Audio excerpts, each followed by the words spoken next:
Sitaram, and welcome to another episode of the Hindu Perspective, a special program sanctioned by the Board of Swaha Incorporated here on IETV.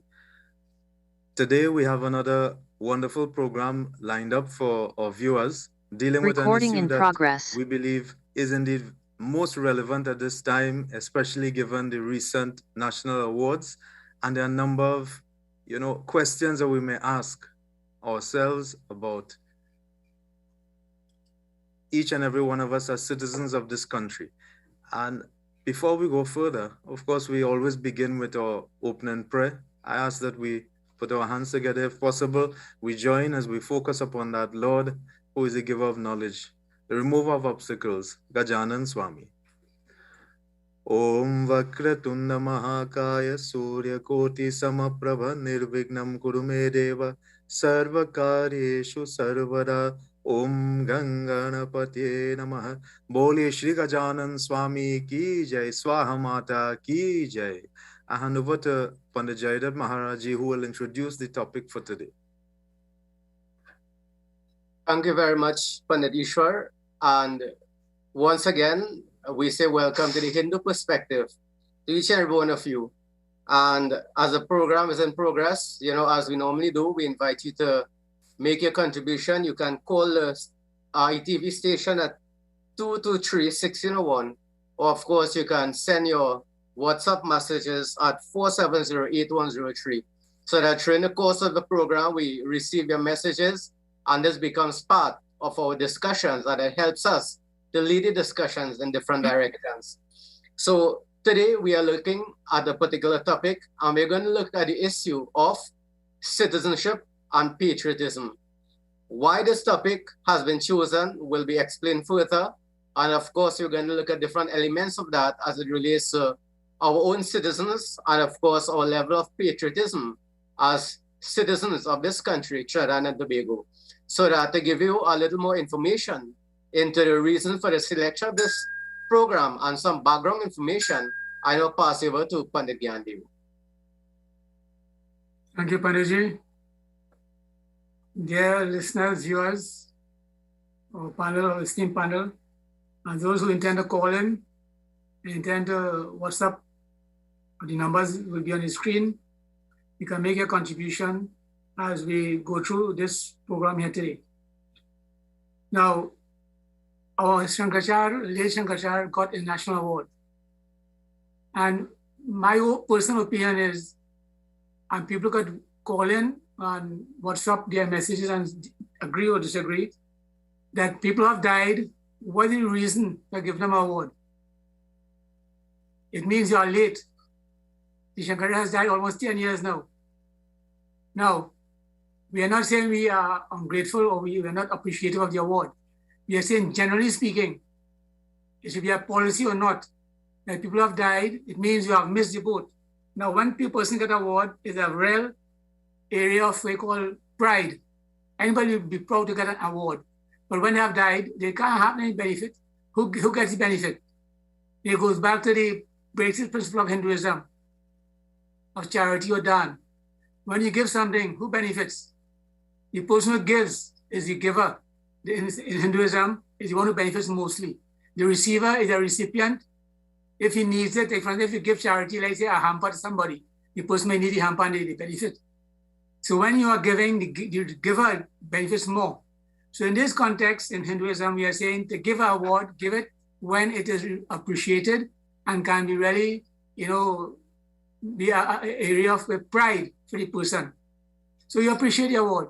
All who got the award, you say congratulations to them. But our Shankaracharya would have much preferred if he got it when he was alive. But so be it. That's my opinion. You viewers, listeners, can give your opinion on an award, what a policy should be taken to give people who have died. If they have died already, at least a time frame then, 1 year after, because people may die unavoidably. Because right now, death is talking the land. They started COVID-19. Then you have the baby who died. Then you have the 4 divers who died. So it's like death is talking the land. So you never know when one will die. So you can say a time frame of 1 year after, you can give an award, fine. But not just any time afterwards, without any proper time limit. There's no rule in place, I think, for that. So that's the first thing. Now, A national award, the key word here is national. And I'll pass on to Panishwar in a while to ask him, as the principal of S1E College, how or what is being done in the education system, generally and in schools, for students develop nationalism. Most people, in my opinion, I've born and grown up in Trinidad. I was how long? It was 20 years. And I've not really recognized that people are not, like how you have people in Ukraine.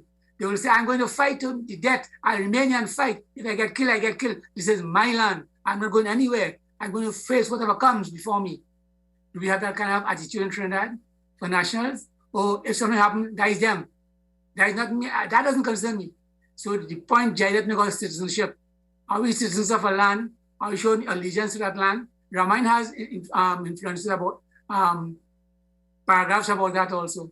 So the first thing I'm asking is we have national pledge, you have national songs, you have the motto, you have so many national things. How many people, for a fact, I'll just mention one thing by passing the issue. There's national pledge. And this is something a real sound note for me. The national pledge is, I solemnly pledge to dedicate my life to the service of God and my country. Over the years, that's changed.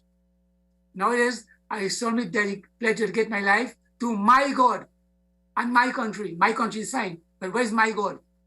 So everybody's become individualistic, and this is where problems start in religion. When you are pledging to dedicate your life to my God, you're not seeing God as a supreme being, a spirit of all who we are children. So his pledge has changed.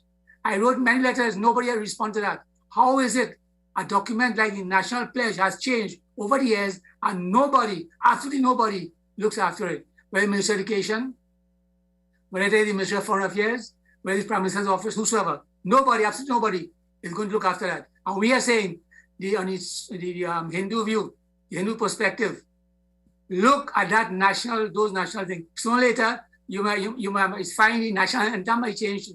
The national anthem says, hey, every creed and race will find an equal place. You might find something changed. You might say every creed and race again. You might say every creed and race, go find an equal place. You're never going to get one word make a big difference. So we have to look at these institutions and see. So I'll go pass on to Panishwar and the principal of the school, and he'll tell us whether what is being done in SOAS Hindu College to engender this citizenship and patriotism, to respect the flag, respect the pledge, respect our institutions. Pandit Ishwar Ji Maharaj. Thank you, Pandit Gyandev. And just as Panditji was mentioning, in all schools, or most schools rather, the national anthem is something that is sung on a daily basis. The pledge is recited. It's supposed to be with great fervor, with love, with respect, with that pride for your country. And this is something that we, of course, at our school, S1E Hindu College, we try to push this. We try to encourage our children. And Panditji is also correct. We keep reminding them, but quite often, especially when they come into Form 1, they are saying the prayer, my God, and my country. So this is something that has become the norm now, but it is not something that we are taking lightly. We are trying to engender that respect and that patriotism of citizenship and that love for your country. And it is not done just by saying the prayer and saying the pledge, and singing the anthem on a daily basis. They will also stand, they will look at the flag being hoisted. There are a number of things they are reminded of, respect for authority, to participate in activities to build community and the environment. We remind them about, there are certain policies that are well enshrined at S1E Hindu College, and they're actually in keeping with Sanatan Dharma. Panditji mentioned one already, Dan, or charity, Daya, compassion. We ask them to be compassionate, to build that, spirit of compassion and kindness for their fellow men. Dan, charity, spirit of charity, giving. All these things help to build, very importantly, citizenship and patriotism. It may be a small part, but each and every day we try, and I'm sure in all schools in the country, they are trying in their own way. But I can tell you, it is something that we are seeing is slowly becoming more and more difficult, and I must admit it. So I want to make one mention of one experience I had recently. And it was actually right there at the headquarters of IETV at Sri Ram Dam. So it wouldn't be recent, about 2 years ago rather, when they would have had a major celebration there in honor of our Indian High Commission and Indian High Commissioner. And we had a couple hundred Trinidadians and we had about 20 Indian nationals. And the 100 Trinidadians or couple hundred Trinidadians, when we stood to sing our anthem, you probably heard 3 or 4 voices singing and chanting. And we started off, and then for the high part, everybody dropped off. And it was just a few. But when the 20 Indian nationals started singing their national anthem, Jana Gana Mana, you could swear it was 200, 300 people singing. The pride and the love with which they sang, the great fervor with which they sang their anthem, it was something remarkable to behold.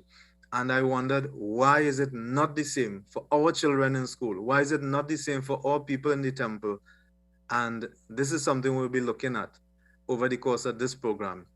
Something has to be amiss for all people to not have that level of patriotism and citizenship, you know, as we see in other countries. Pandit Jaidat or Pandit Gyandev, I'm not sure how you wish to expand on that. Panditji, so I'll make my contribution on this, and I agree fully. Firstly, with, well, just to extend congratulations to the Shankaracharya and of course Swaha as a foundation member of Swaha. And Panditji is right that when someone is alive, the award has more meaning in the sense that that person is there to recognize and have that sense of gratitude and that feeling of recognition for work that has done. We are speaking about a national award, and a national award is not something, you know, to be taken lightly. It says that at the highest level of our country that a contribution was made.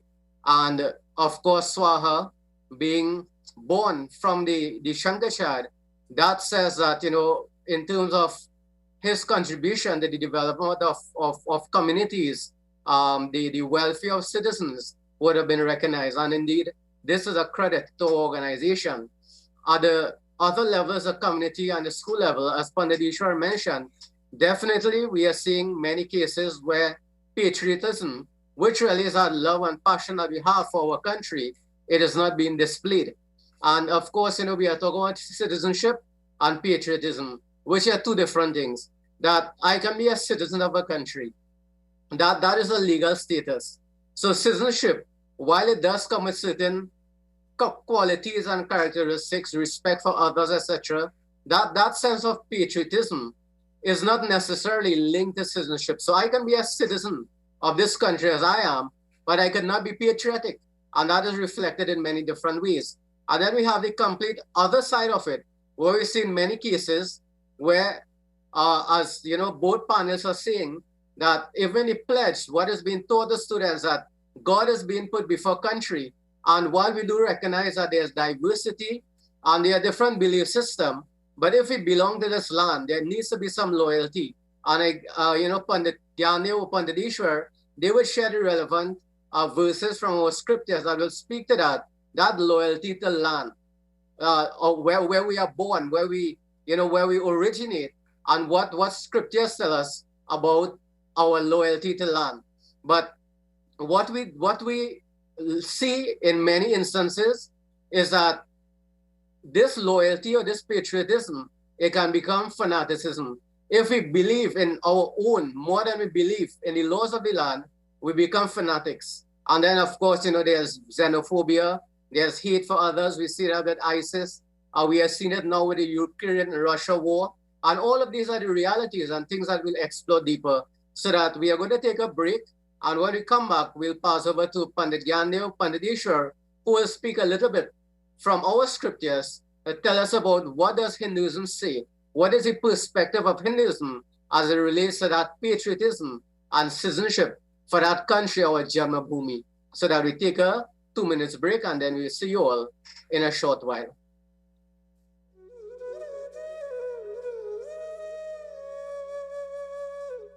Every day, normal people like you and I have questions about the law, and a desire to understand simply that which binds us, guides our conduct and our journey throughout our lives. From as simple as buying a soft drink, for you the consumer there are laws, and for the business person there are also company laws. Therefore, as aptly named, you are the law represents you. I am Umesh Prasad, criminal law defense attorney, and I invite you to tune in every week. The mission is simplifying the law, and the purpose is providing education on the relationship between you and the law and on your legal rights. An informed and empowered citizenry is key because you are the law. Hey everyone, I'm Ricky Kandu. And I am Akshay Kandu. Join us on IETV for a brand new talent show, where we invite you to showcase your talent in the form of song, music, dance, skits, comedy and even magic. WhatsApp us at 383-0655. And you can be featured on IETV's talent show on the #1 TV station where culture is alive.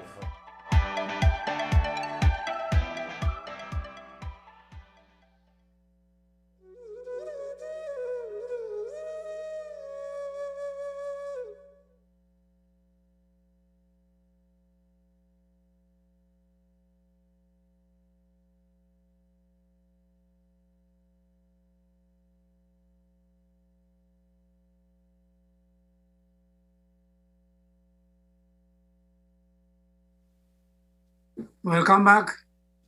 In our scripture, the Ramayana, is a very beautiful quote.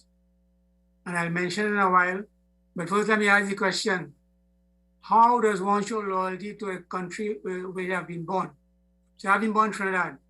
How do I show loyalty to Trinidad? One of the ways is pay my taxes. And once taxes are within reason, you have no problem. Then you have now come down your property tax. Now, if you pay property tax, you expect to have some kind of benefit. Now, that is one way we as citizens have to give to the state to maintain the entire state, not a selfish thing. So we have tax and we have taxes to be paid. Now, how does the state take care of us to develop that citizenship, or what you call patriotism? It's a two-way street.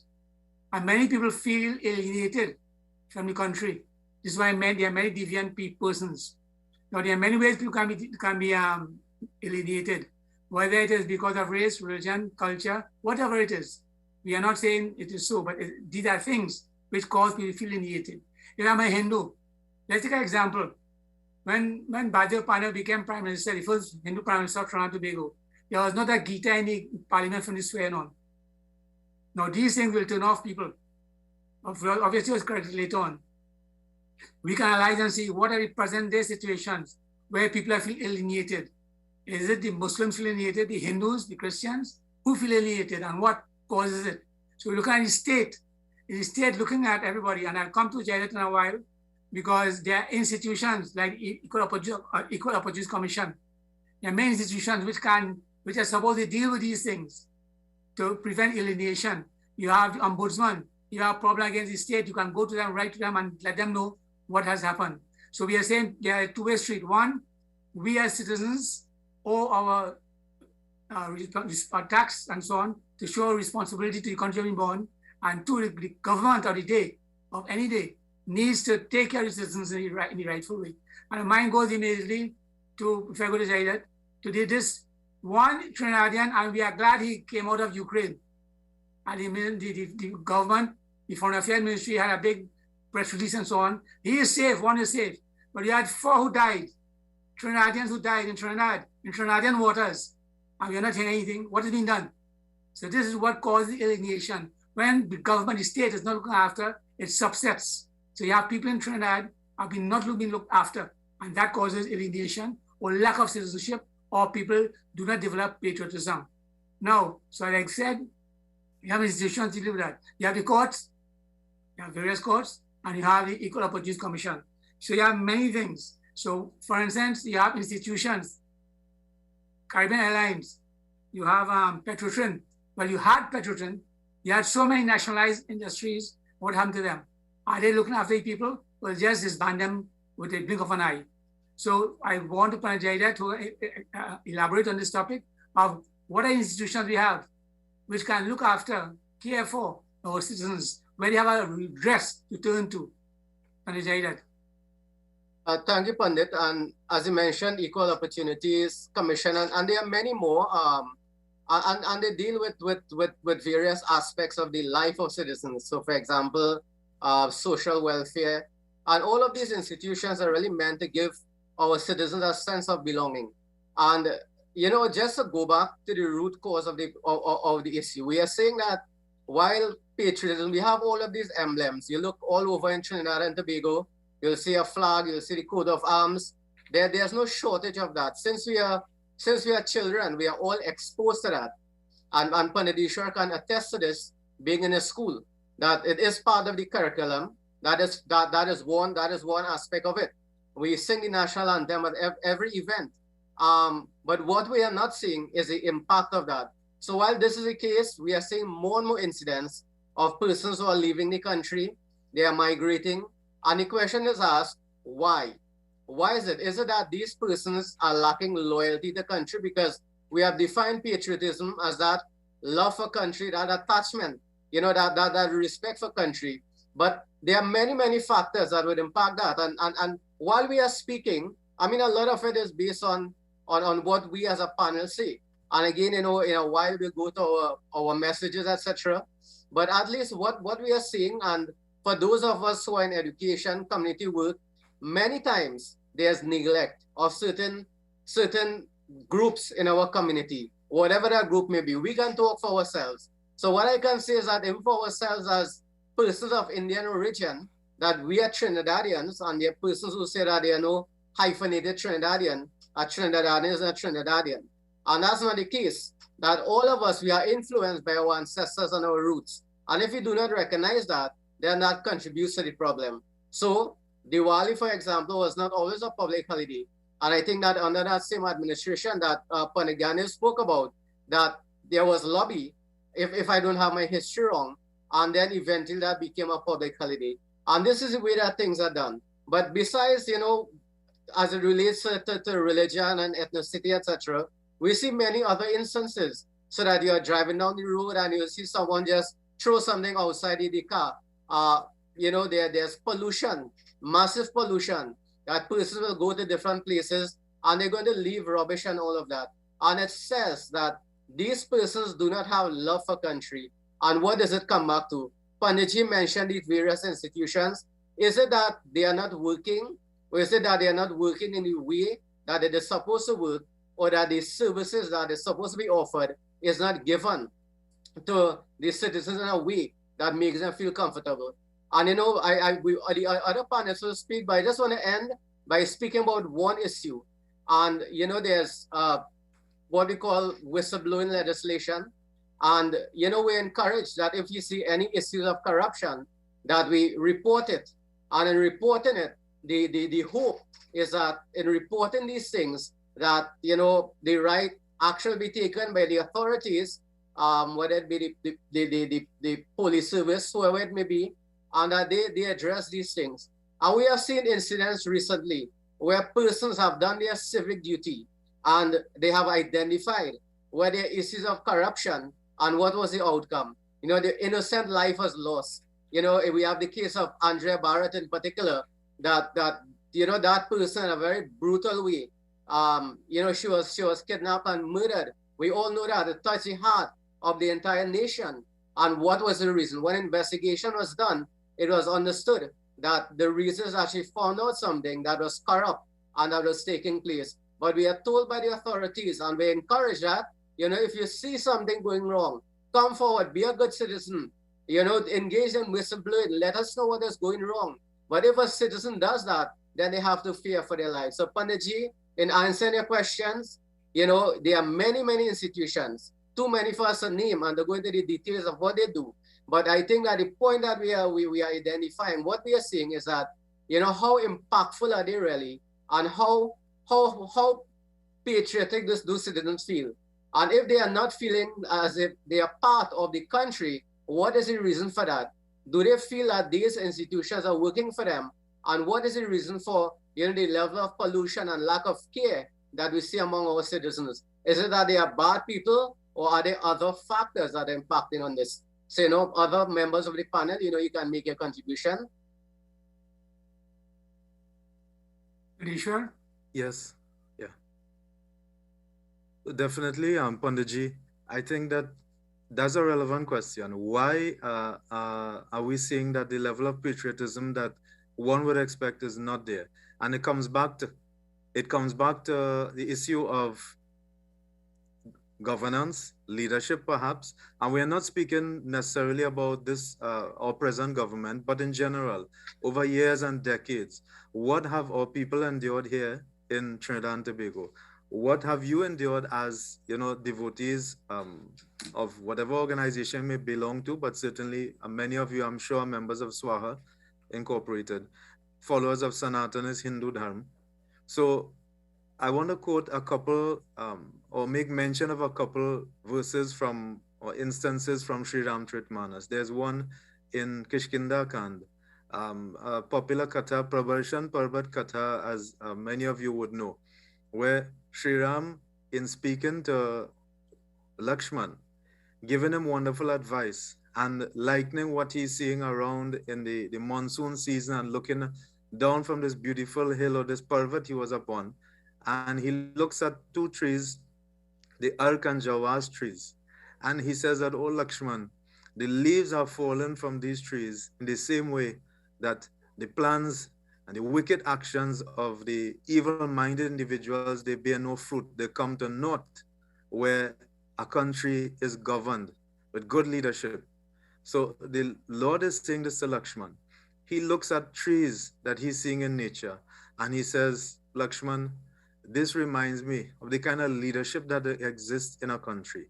So I wouldn't answer it for you, for anybody to say I'm biased in any way, but you would know the answer. You would know how you feel. Do you believe that the leadership you have at present, and it could be us too, as a spiritual leader, is it the kind of leadership that you want, or is it something else that you need to make you, build that pride and patriotism in your country? And then there's another wonderful part of Sri Ramcharitmanas that comes later on in Lanka Kand. And in Lanka Kand, something interesting happened. After Vibhishan remained, standing after Ravan was destroyed, Ravan, Kumkara, and his beloved brothers, as evil as they were killed, as we know, in that battle, epic battle. Vibhishan now, with his hands clasped, approached Sri Ram and said, oh Lord, falling at his feet, you are fit to rule this kingdom that has so much wealth, so much riches. Take over. Take it. I want it. I don't want this. This is nothing for me. And, others were encouraging Sri Ram. They were encouraging even Lakshman and some of the Rakshasas that were present, that, oh Lord, give in and become the king, the Raja of Lanka. And what does Sri Ram say? Sri Ram is saying, I want no part of this. He says, Lakshman, and speaking to them, because one's mother is poor and in a bad state, how can you call anyone else as your mother? He says, even though my country may be poor compared to Lanka, Ayodhya may be poor compared to Lanka, I still consider it as my mother. Lanka may be full of gold, but I don't want it. Do we think like that? Do we, we will look at our country and compare it to others. Do we feel that same level of love, patriotism for our country, Trinidad and Tobago? We must take a break at this point. Viewers, we'll return in a short while.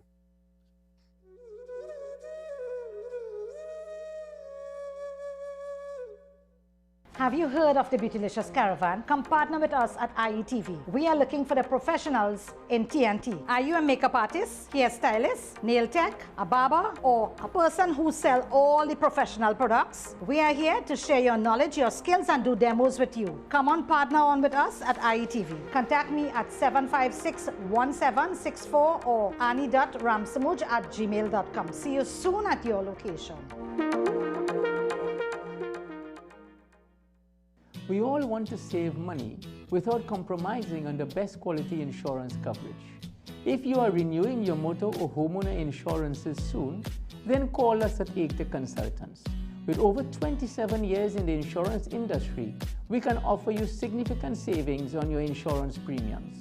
As agent for Guardian Group, we assure you the best quality coverage at a very competitive price. Email us at ektagroupmail@gmail.com.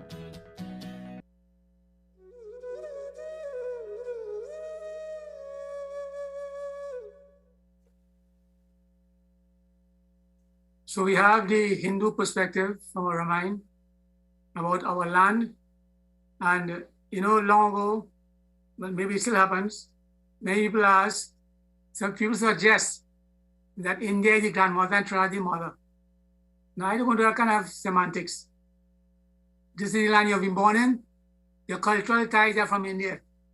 India is no saint. India is no great land. It is a land in which our Supreme Lord took avatar. But that makes it great, not the people. And the Shankaracharya, he got a national award and he's mentioned that. He said India is great, but don't associate with the people. People all over the world are the same thing. We're in Trinidad, in India, in America, in Ukraine or Russia. People are people. And they're subjected according to Krishna Bhagavan to the three gunas. They are always sometimes sattvic, that's good, tamasic, that is evil, or the third one is really, which is called darkness, which is just dosage writing. So that we have to take it one way only, which is according to our scriptures. In Hinduism, we say, respect the land you have been born in, and this is the land you have been born in, Trinidad and Tobago. And if you're asking as Hindus, what should we do? Is that what we should do? Respect the land we are born in. And how do you show respect for the land we are born in? Take care of it. Take care of it. But the problem here is that everybody sees, you see, the historical perspective is where you have indentureship and you have slavery. And people use these things as convenient excuses to say, well, okay, no, we have been here not because we want to be here. Anybody is here because they want to be here. Anybody here because they don't want to be here. And if you take it from karmic point of view, wherever we are, Sri Ram says that in Ramayana also, it's because of our karma. So if I'm born in Trinidad, those I didn't want to be born in Trinidad. Those I didn't want to be born an Indian, I didn't want to be born a Hindu. Whatever happens because of karma. So we accept it. As Krishna said in Gita, accept our circumstances and deal with it. Accept death and live accordingly. So we all have to accept that we are in Trinidad and that is developed the place because we are living here. You know, it is they are saying, you cut your nose, you spoil your face. So people in Trinidad, what we do, we don't mind damaging the environment. We don't mind not paying taxes. We don't mind doing things which are not of the best, you know, to the development of the country. And then we say, we would rather go somewhere else. And one person mentioned, if they go in another country, they'll follow the laws. They will not throw garbage all over the place. They'll stay in line, they'll behave themselves. But in Trinidad, oh, it's free fall. So we have to put systems in place. And my opinion is that we have a great responsibility on us. And greater yet is responsibility for those who are in charge of the country. Because those are the persons who are supposed to really put systems in place to ensure that everyone does what they're supposed to do. This is why we have to invent the motto, together we aspire, together we achieve. What together in this country? What is there really that we do together? What is it that we appreciate? Do we ridicule other religions? Do we ridicule other systems, other cultures, or do we show appreciation for it? This is what Equal Opportunity Act is supposed to do. It's supposed to be a charge. It's supposed to be illegal to do anything against other religions and cultures, but it's not happening. So those in charge have a great responsibility to ensure the country goes forward positively. I'll pass on to Panchayat, who is a specialist in leadership and a way called take things in a proper manner. In the word, he is qualified in Jaidat. When you do something to get proper, we call responses, quality assurance, right? Jaidat is qualified in quality assurance. How do you apply quality assurance to a country? What quality do we have? What assurance do we have? We have quality in this country in every area. And I'll go back to Ishwar after Jaidat is finished because he has a great role to play. He and the education system and the Ministry of Education. If everything the system is bad, all right, big people bad already, they'll die and go. But you have the young ones coming up. There must be a starting point. Deal with the young ones, as Parishar mentioned, inculcating to them the respect for authority, inculcating to them what's really required to be a good citizen of this land. So, Panchayat, you can just expand on these issues, please. Thank you. Thank you, Pandit. And I think that that last point you made is very relevant. We don't want to write off anybody, but there is need maybe at some point to say that we are going to start at a new cohort, and we build them up and we instill the right values. There's a lot to be changed, and you spoke about the leadership and the management. And I wanted to give an example from scriptures also. And again, at the beginning of Sundarkand, when Hanumanji, Lanka cancer, when he went across the Lanka, that he observed the country. The country was rich, definitely. Large, well-built architecture, designed roads and all of those things. But he looked at the attitude of the persons, and Tulsi Raman gave some deep description of the aggression and all of that. And when you look at the leadership of Lanka, that leadership was one of negativity, one of darkness, one of aggression, all of the qualities that we'll consider undesirable. And then when you go to Uttarakhand, the final chapter, then you see that, what we call Ramraj. It was an ideal state, no pollution, no hatred, no anger. And all of those things, again, are tied to the leadership that Sri Ram represented, that ideal leader. Now, in Trinidad and Tobago and other places, we speak about national politics, but politics is just a tool of power, and politics and leadership and governance are not the same thing. There is some, there's some alignment between each, but what we need to look at what is good leadership and what is good governance. What do we consider as the ideal principles of governance and leadership, so that when we implement these things, that we get the impact and results we want. I want to point out one thing that we have been doing as an organization, and it comes back to what SWAHA represents. And I can tell you, at least from my own experience, a lot of young persons, they gravitate towards the organization, and they can understand that. If you look at what took place, many, many years ago, a few decades, we have all been living then. When you do puja, you will take the bamboo, you'll take everything, you'll throw it in the river. After a period of time, that together with other, debris, etc., would block the waterways and lead to flooding. And that is not something we can do. And then there's the belief that if we don't do that, we have not completed the puja. Now, of course, in India, you have, rivers that spread for 10, 15 miles, etc., so that you don't have that concern. It is not the same in Trinidad. And what we have been doing as an organization is that we are saying that, let us find different ways. We can bury it, we can burn them, we can, place them to fertilize the earth. So if you take out your bamboo, just put it in the ground, put it in the dirt, let it become fertilizer instead of pollution. And, even this practice of, we see persons tying a plastic bag and leaving it, plastic is not good for the environment and all of that. And SWAHA has been at the forefront of changing this attitude. And that is the type of leadership. So that when we are looking at leadership, as Panditji rightly said, there's national leadership, there's community leadership, there's even leadership within our own families. And it is not so much about politics. Politics carries with it, a negative connotation. It carries a connotation of a fight for power. What we need, more than politics, we need good governance, and we need good leadership. That type of leadership that inspires persons to do the right thing and act in the right way. And, we'll pass over to Panditishwar, and Panditishwar can say that, from the side of the school, I know he already gave some examples of what more could we do that could probably be filtered to all of the different centers of organization to instill this type of leadership, this type of, understanding of what we are supposed to do, and how can we get the younger ones at the primary school, the preschool, the high school, our temple members, to adopt a different mentality so that patriotism becomes something that is of value to them. So, Panditishwar. Thanks, Panditji.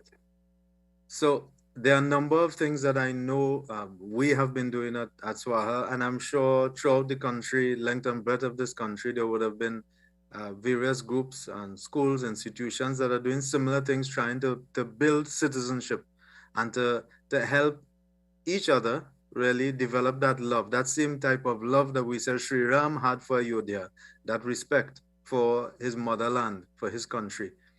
And, that point, I like Panditji were talking about having respect for the land itself, and even something like the Jhandi, not disposing of it in a way that will create pollution and greater problems. We believe there are different forms of Ma, Divine Mother. There's Prithvi Ma, there's Dharti Mata, or Mother Earth. So nurture it, love it, cherish it. And we in turn will be protected and will be, developed and nurtured by the earth itself. So in school, and I know in school and temples, especially with the younger ones coming up, we try to instill in them certain virtues, certain values. We want them to make the best that they can of their school, the community, to do whatever they can to make it a better place. This is important. If they feel comfortable, if they feel that their community is safe, if they feel there are opportunities in their community to benefit them in the long run, they themselves will be happier. They themselves, these children growing up will feel, more at peace, and there will be less attraction to, let's say, leave their country and go elsewhere. And as they grow up, there are certain things, clubs. There are clubs in our school. There are volunteer clubs, institutions, not just in school and temples, other organizations. And what are all these really geared towards? It's a spirit of, if I could use the term, volunteerism. Very important. This spirit of service, seva, parupkar, which is spoken of in all our scriptures. This is necessary. So we are teaching individuals as they grow up to be a good neighbor, to be a good friend, a helper, to volunteer to help those that are in need. And they will get some sense of satisfaction. So it is not that you're looking for something out of, assisting others. You don't look to, Sri Krishna says, do what you have to do to the best of your ability. Don't seek any reward. Don't look for any returns. The reward will come if you do it wholeheartedly. So we are not saying to help others and expect a reward or some returns to come to you. But as the children grow up, this is something we try to instill in them, to help others, to volunteer your time, to volunteer your talents, whatever special abilities you have. I noticed it recently, children bring in, a few cans of foodstuff to give, to donate, to help make, hampers, or bring in stationery to help other children who are in need. Bring clothing to give to others. Now this is done, or charity. But in so doing, they help to support others in the community. They help to support their fellow men. And definitely, I feel this will go a long way towards helping to build that, community spirit, helping to build citizenship, helping all children to have greater love and respect for each other. And I feel these are just some of the things that I feel can be done. Then we could even go further. Things like picking up litter, recycling, planting trees. Panagyande will know this very well. He was a great advocate of that, even Balramji, who was there before, planting so many trees. And recently I can say the Minister of Education, Honorable Minister, visited Swahindu College, and she remarked, she said, wow, I love the landscape in this, the courtyard. So I said, Madam Minister, these are all Hindu trees. There's the Ashok, there's the Bale, there's the Neem tree. These beautify the surroundings in the quadrangle area. They provide shade, beauty, proper aesthetics, but children would have planted them together with their teachers. And they can come back 5 years, 10 years after, and with pride, look at these things, these trees, these plants that they have planted, and they know that they have contributed something greater. That, I believe, helps to build patriotism, love, and citizenship. At this time, we need to take another break, or final break for the program. Do join us in a few minutes again. Sitaram.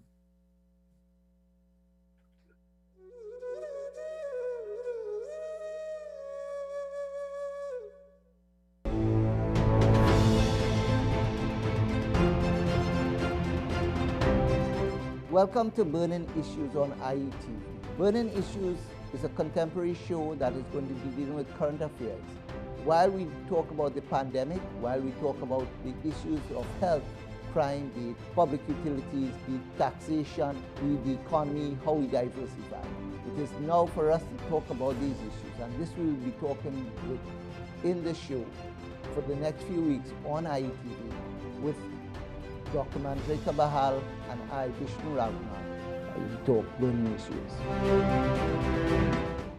Hi everyone, welcome to Prime Time with Surendra on IETV, where we bring to you interviews with some of the biggest music icons in our local entertainment industry on Fridays at 9 p.m. I am your host, Surendra Ramuta. Stay tuned and keep it locked on IETV, #1 station for news and entertainment. Prime time with Surendra. Prime time with Surendra. Prime time with Surendra. Prime time.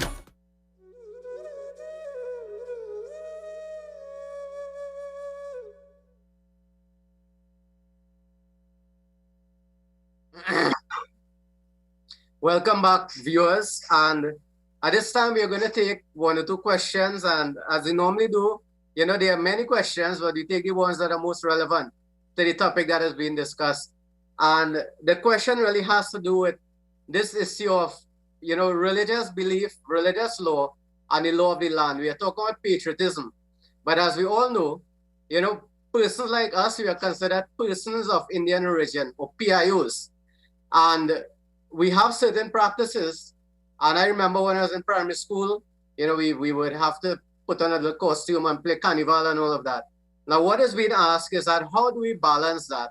We are saying that we are supposed to be patriotic towards our land and support what our country stands for. But there are many things that are practiced in our land. For example, carnival, which is associated with, the type of dressing, and it's not a past judgment, but the type of dress, the type of food, behaviors that are consistent with what Hindu laws prescribe. So Pandit Ji, either Pandit Gyani, Pandit Ishwar, or both of you, if you want to take answer the question, how do you deal with this as the person is asking? Which one takes precedence? Is it that the law of the land takes precedence over religious law? And they also made a comparison. In many cases, you have the persons of Islamic faith who are saying that, what they call Sharia law should take precedence over the law of the land. What is the view? What is the Hindu view on this? So I'll pass over to the ST members of the panel to answer this person who sent this message. Let me just first of all clarify that the law of the land is supposed to be the best law. Now what happens is that the law of the land may not be the best at all times. Now we cannot and should not use anything above. The law of the land should be in sync with religions. Now the law, for instance, the Sharia law thing, this is a Hindu perspective, I don't deal with that. We'll say the law of the land must deal with what the law of the land has. Now if you find laws are weak, then what you can do is try and get the laws changed, make representations. But ideally speaking, they're like Calypso, I can't sit on air. The law is what the word is, right? A donkey, right? So that many times laws are passed. And who laws are passed by? Men. This is why in Hinduism we have everything attached to spiritualism. Now there's nothing in Hinduism that will contradict any law of any land. Anything contradicting the law of the land contradicting Hinduism. So that, for instance, if you take down to the thing like take abortion, take any law where the land has passed, is it contradicting in Hinduism? I will say no. The law of the land is not always in sync with the law of Hinduism or any other religion. So that we have to avoid conflict. This is what being a patriotic person is. If the law of the land says this, you're not going to say, right, I don't like that, I'm going to mash up the country. No. We're going to negotiate, we're going to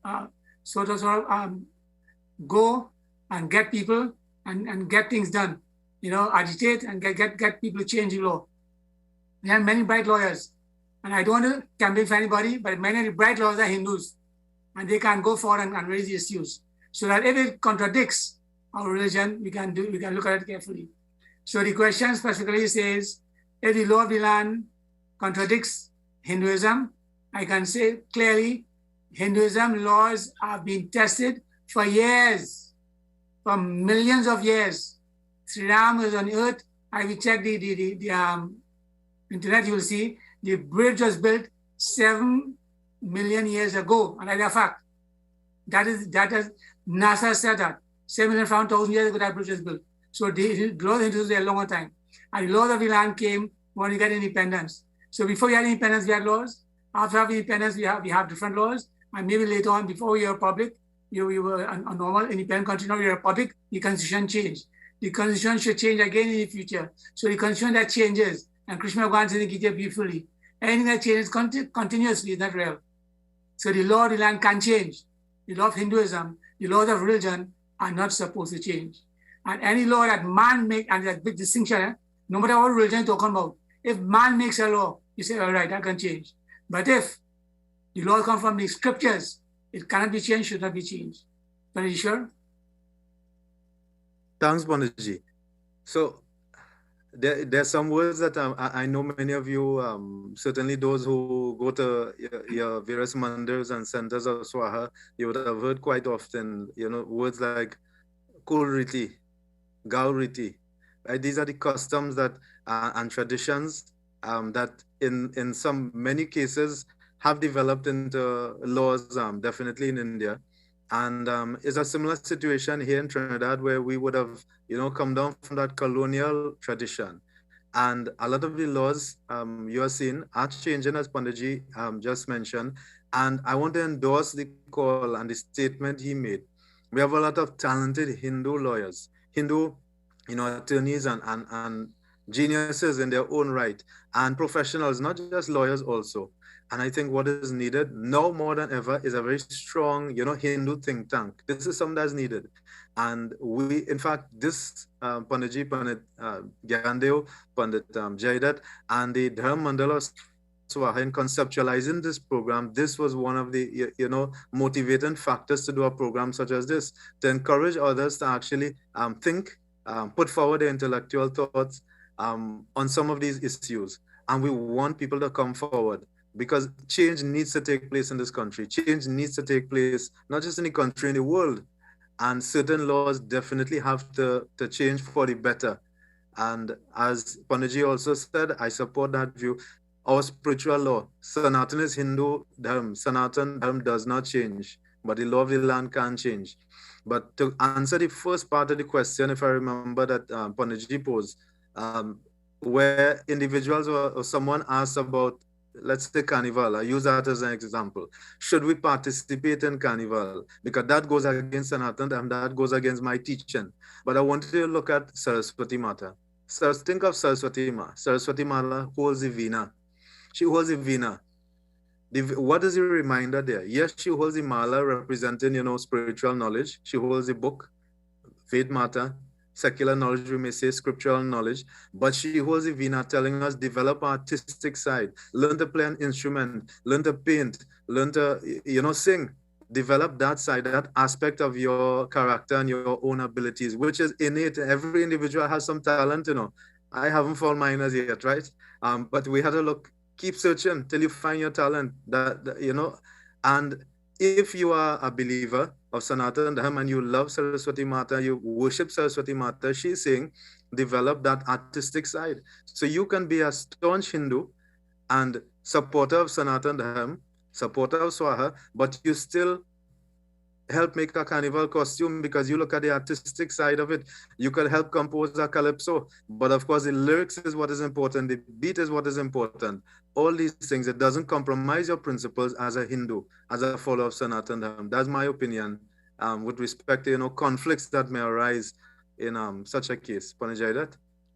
So Panditji, thank both of you for the answers and the response, right? Well, thanks on behalf of the person who sent the message, but I have a question, and this is my personal question, and it really comes out of what Panditji has said. And it's something very, very contemporary. It's not an attack on any organization, but it's something that I as a Hindu have a concern about. There's the setup of the Isha Foundation.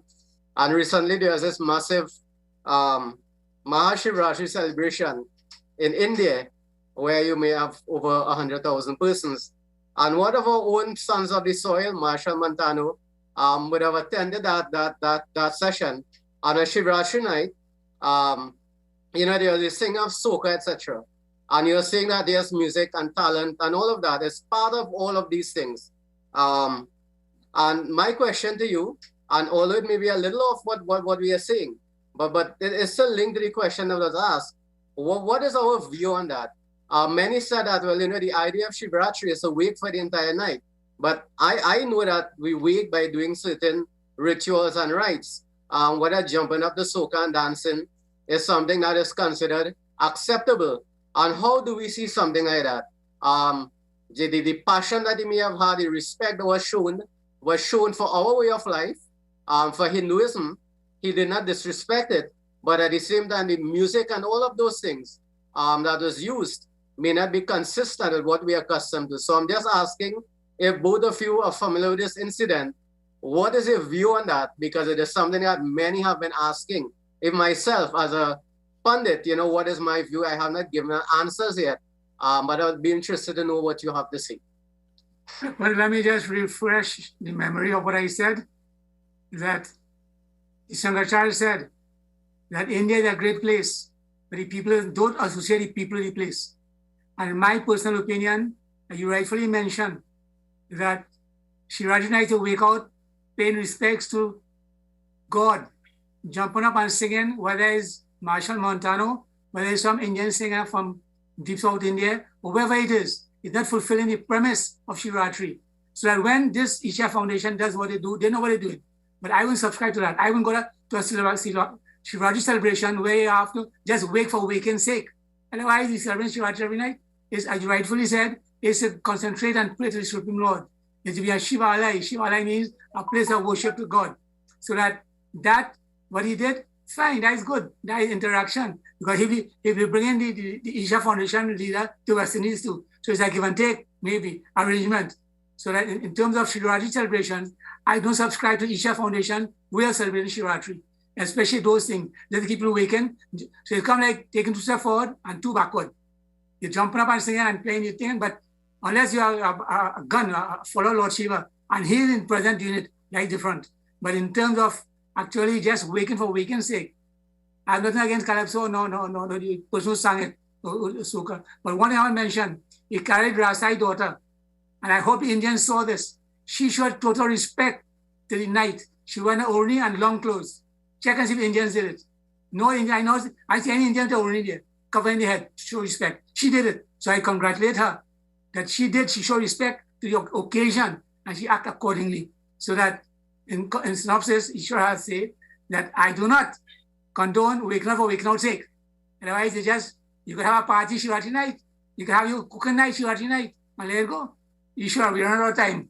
Ishwar. No, Panaji, while I hear you, I also want to bring in another point, Panaji, that, and again, this is, I'll go back to Prabharshan Parvat Katha. Simiti Jalabhara Hitalawa, Jimmy Sargunsa Janapahawa. The Lord said to Lakshman, from all different directions, the streams flow into the river that reaches the ocean. So, and I extrapolate from that, people may have a different way of praying and worshiping. And if they consider that prayer and their worship to Lord Shiva, while I have respect for Panagyande's view, perhaps in their mind, it is another way of showing that love and consideration for Lord Shiva. And it is a change that they have been making.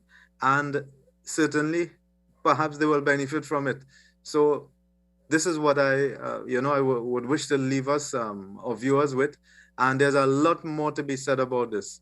But in closing also, I know we have to wrap up at this time. I think, I can't recall if it was mentioned, but we want to pay special homage and mention some other Hindu institutions that would have supported and endorsed Pandit, the late Shankaracharya Pandit Hari Prasad and his national award. I know Sri Raviji of the Kendra. We had Sri Devkinanand Sharma of NCIC.